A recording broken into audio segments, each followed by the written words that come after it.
I just have a question technically about the bill. Senator Locke, as I read the bill, I get the repeal portion, but if the current standard of care, not forcing anyone to do anything else, but if the current standard of care in a case is that you have the pictures taken, then is there anything in your bill that retains the ability or the right of the mother to see those pictures? Not requiring the procedure. I understand you're repealing that, but whether or not they are allowed to continue to have the opportunity or be given the opportunity to see the picture. Madam Chair, Senator Newman, the only thing this bill does is to remove the requirement for the woman to undergo the transabdominal ultrasound. Madam Chair. Senator Newman. But maybe to staff, is there anything in this bill that continues to say that a woman will be given the opportunity to see the pictures if the doctor determines it is medically necessary? No, sir, not in the bill. Not in the bill. Thank you, Madam Chair. Will the speakers please come forward, and then I will entertain other comments from the committee, if there be any. Are these in favor? Yes, ma'am. Thank you. Good morning, Madam Chair. I'm Sterling Ransone. I'm president of the Medical Society of Virginia. We feel that the current requirement for ultrasound significantly interferes with the patient-physician relationship, and therefore we support this bill. Thank you. Thank you very much. Good morning again. As I said earlier, my name is Shumaker. I'm the State Policy Director at the National Abortion Federation. NARAL supports the repeal of the mandatory ultrasound law in Virginia. Our clinical policy guidelines do not require an ultrasound for first trimester abortion care because there's no evidence that doing so improves patient outcomes or the safety of abortion care. Abortion is already one of the most safe medical procedures provided in the United States, with fewer than 0.3% of abortion patients experience complication that requires hospitalization. Credit for the outstanding safety record of abortion care is attributed to the specialized care given and received in outpatient facilities, including at our member facilities in Virginia. We're very concerned that this law was intended to shame and judge women and limit their ability to access abortion care in Virginia. This law inserts the government into the provider-patient relationship and prioritizes the personal ideologies of some abortion opponents over the health and well-being of women. Knaack fully supports a woman's right to accurate and complete information about all issues regarding her health care, including the option to view an ultrasound image if she chooses, but this should not be legislated. I appreciate the opportunity to share these concerns with you. Thank you. Good morning again, Madam Chair and members of the committee. Again, I'm Tarina Keene with NARAL Pro-Choice Virginia. Never before has the Commonwealth mandated a diagnostic test in the Code of Virginia, a mandate that requires a doctor to disregard his or her training and expertise in prescribing medical protocol, a mandate that forces a woman to undergo a procedure before she can access her constitutionally protected right to abortion. It's even more peculiar because we do not mandate that a woman who is carrying a pregnancy to term to actually have an ultrasound at any point during her pregnancy or even to undergo prenatal care. As a woman who gave birth just last year, I can tell you that my doctor asked me every step of the way if I wanted a certain test. She recommended certain ones, but I was never forced to do anything. It was completely my decision. An ultrasound or any diagnostic test should only be performed if medically necessary, as recommended by a doctor, or if the patient requests it, not when the government mandates it. Furthermore, this law is not about informed consent. Patients are already given detailed information about their pregnancies, full information about their options, and counseling about their decision to terminate their pregnancies. Women already have access to all of the information they need to make an informed decision. Women know what is best for themselves and their families based on their unique personal circumstances, something legislators do not and cannot understand. When laws like this one are passed, it sends a message to women that Virginia lawmakers do not trust women. We ask today that you take a step back. Please reconsider the General Assembly's decision to interfere in a doctor's medical expertise and to impose a mandate upon Virginia women. And just a reminder, there have been a couple of polls and a couple of elections since 2012 when this law was passed, and there's been a significant resounding disapproval.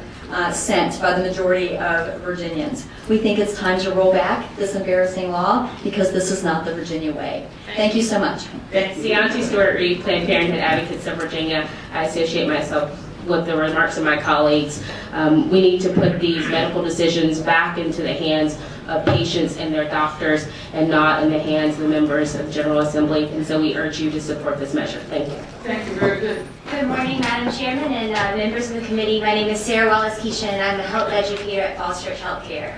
We're a first trimester abortion center that proudly provides abortion services to members or to folks in Northern Virginia. I'm here to testify in support of the overturning the mandatory ultrasound law because it places undue financial burden onto a lot of low-income families within Virginia. This law requires women to take 2 days off of work as opposed to 1, to undo large travel expenses to come to clinics like Falls Church Healthcare that provide financial assistance to low-income patients.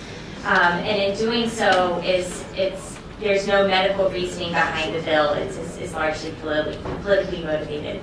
So I urge you to, as representatives of all Virginians, to consider low-income families and to overturn this law to ensure that all women have access to the constitutional right to have a first trimester abortion procedure. Thank you very much. Good morning again, Anna Scholl with Progress Virginia. As a woman who is currently pregnant, I can tell you that through the numerous doctor's appointments and tests that we have already undergone, those decisions have been made by me and my husband in consultation with our doctor, and at no point would we ever consider consulting the members elected in this building on how to move forward with the pregnancy.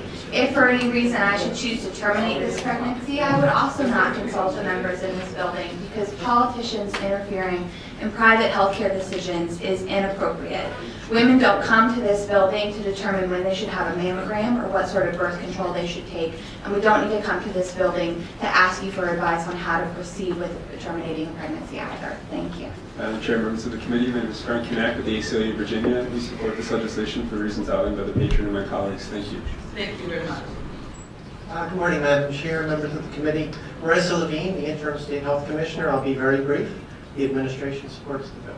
Thank you very much. Madam Chair, members of the committee, I don't see any other support, so I'll go ahead and come up and oppose the bill. Virginia Podboy with the Virginia Catholic Conference. We oppose this bill because this ultrasound gives a woman the opportunity, if she chooses to view her unborn child before she makes a potentially life-ending decision and hopefully prevent some regret. And I just thank you for your consideration. Mr. Chair, Madam Chairman, may I ask a question? Okay, so now. Is there anything currently that would prevent a woman from asking for an ultrasound and viewing it if her doctor wanted to perform it? Madam Chair, Senator Howell, no, there wouldn't be. This bill just gives a woman that may be intimidated by the situation that added benefit. And I also did want to say that the state maintains a free ultrasound list too for those low-income women. But wouldn't you agree that the current law would require a woman who did not want an ultrasound to have one? Yes, ma'am. And it would not be her choice? That would be the current state of the law. Thank you very much. Madam Chair and members of the committee, again, my name is Jessica Cochrane and I represent the Family Foundation. We would urge you to defeat this ultrasound repeal bill. Virginia's law now allows women the opportunity to see their unborn child prior to making an irreversible, life-altering decision. While ultrasounds were standard protocol prior to the legislation, abortion doctors were not showing the pictures to their patients necessarily. This window into the womb is powerful, and no matter the choice of a woman, it allows her a more informed choice and ultimately reduces regret. The ultrasound law is about requiring abortion doctors to simply turn the screen. No matter the choice a woman ultimately makes, every woman deserves as much information as possible so she can make her choice with knowledge and live with less regret and second guessing. Thank you. Thank you. Good morning, Madam Chairman and members of the committee. The Virginia Society, this is Louise Hartz, I'm in Raccoon County and representing the Virginia Society for Human Life. And the Virginia Society for Human Life opposes this bill and because it represents life. Thank you so much. Madam Chair, with all due respect to those who opposed the repeal of the transabdominal ultrasound, it does not allow women to do anything. It mandates that they do it, even if they don't want to. Thank you. Madam Chair. Senator Newman. Madam Chair, I have an amendment that I'd like the council to read, and it goes really to that point, which is that it would remove all the language in the bill that requires anything. and it would simply say that if you take the picture, you have to make the picture available. If you do that, I want you to understand that Planned Parenthood of DC has indicated that the current standard of care is they take the picture anyway. So I want to be very clear that in most cases, the picture is being taken now, and so this would require you to make it available to the woman. So that's what the amendment would be. I'm going to say they have to. You just vote for it. So if the council would not mind voting for or describing the amendment. Thank you, Madam Chair. So on line 44, after the stricken language insert, if fetal ultrasound imaging is performed on a patient undergoing an abortion before the performance of such abortion, the qualified medical professional who performs the fetal ultrasound imaging shall verbally offer the woman an opportunity to view the ultrasound image. That's your motion. Madam Chair, that's my motion. Just speaking to that motion, basically, it removes any requirement that there be any ultrasound or anything like that as a mandate, just like your bill does. It just says as a result of a standard of care, pictures are taken, that we're just going to make those available to the mother to view. Madam Chair. I need a second to the motion. Okay, it has been moved and properly second. Is there any other Cambridge? No, isn't it a fact that if you did this, and if it in fact is a standard of care, it'd be totally unnecessary? Correct. I need to carry this motion. Madam Chair, what Senator Edwards said, I think is not correct. I mean, currently the standard of care is that you do the ultrasound so that you'll know where the baby, the fetus is. There is no requirement that that be made available to the woman in a verbal way. So my amendment would just simply make sure that if the information is done and available, it's shared. As a matter of fact, Madam Chairman, speaking to, I believe it was a motion. Was it a motion? Yes, it is. Okay. We had this matter before us in the form of a bill that now Lieutenant Governor Northam put before us last year or the year before. I forget which year it was.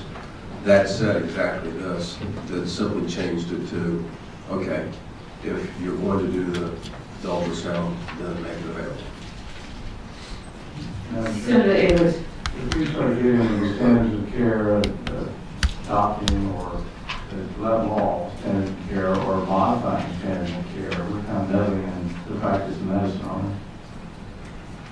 it. Are you asking a question? That's a question, isn't that a matter of fact? Madam Chair, the only thing that I would say is any amendments to this legislation isn't going to change the mind of anybody on how they're going to vote on this bill. So I would oppose the amendment. Senator Newman, and then we're going to vote on this bill. Madam Chair, to what my friend Senator Edwards says, that's not what the amendment does. The amendment does not change the standard of care. It says that if you take the picture, which is normally done under the standard of care, then allow the information to be presented to the mother, not just allow it, but offer her the opportunity. So it doesn't mean that changes anyone's opinion, but I think it does eliminate the requirement that there be a procedure, which has been the most undesired portion. Can I please have a roll call vote? On the amendment, please. Senator Sasslaw? No. Senator Howell? No. Senator Martin? Aye. Senator Newman? Aye. Senator Edwards? No. Senator Locke? No. Senator Barker? No. Senator Miller? No. Senator Smith? Aye. Senator McWaters? Abstain. Senator Black? Aye. Senator Carrico? Aye. Senator Fuller? No. Senator Vavola? No. Senator Lucas? No. Madam Chair, I move that Senate Bill 617 be reported. He doesn't vote. 6 yeas, 9 nays, and 1 abstention. Thank you. Senator Locke, your motion? Move to report Senate Bill 617. So Senator Locke moves, Senator Howell seconds, that the bill be reported. All in favor, please say aye. Aye. Senate Bill 617 is No. That was the amendment. Now we're asking for a motion on the bill, on 617. The motion, I would move to the report, and I'll speak to the motion. Senator Sasslaw. We just, and I realize everybody's got a right to their opinion, but we just spent 45 minutes when I could have predicted exactly what would have occurred on this committee on everything. And this is about the 30th year we've been dealing with this issue up here. And, you know, quite frankly, I mean, I don't know when it's going to end. It is nobody's damn business who gets about that abortion other than that woman and the doctor she's asked to perform it, period. The state has no business interjecting their big nose in anything involving these people's health. And why we insist on doing it just for this issue is beyond me. Madam Chair, speaking to the motion. Senator Newman. Madam Chair, I'm going to disagree a little bit here too, because I think if this amendment went on, I would end up voting for it. I know that it's going to end up, I think that at the end of the day, I think that this is probably what is going to be before us unless the House does something that I'm not anticipating. I think there's going to be a movement away from the requirement that procedures take place, but some form ultimately that if the picture is taken, that at least the women have the opportunity to see it. I'll be glad to vote for that when Bob Marshall puts it in.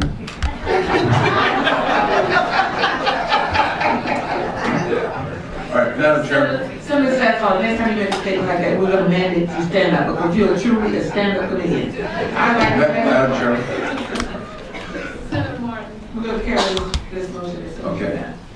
I'm talking about the flipping back and forth. As chairman, I had an amendment legislature substitute that did exactly that. The Democrats on this committee, including Lieutenant Governor Northam, spoke against it at that time, and so I did not offer it.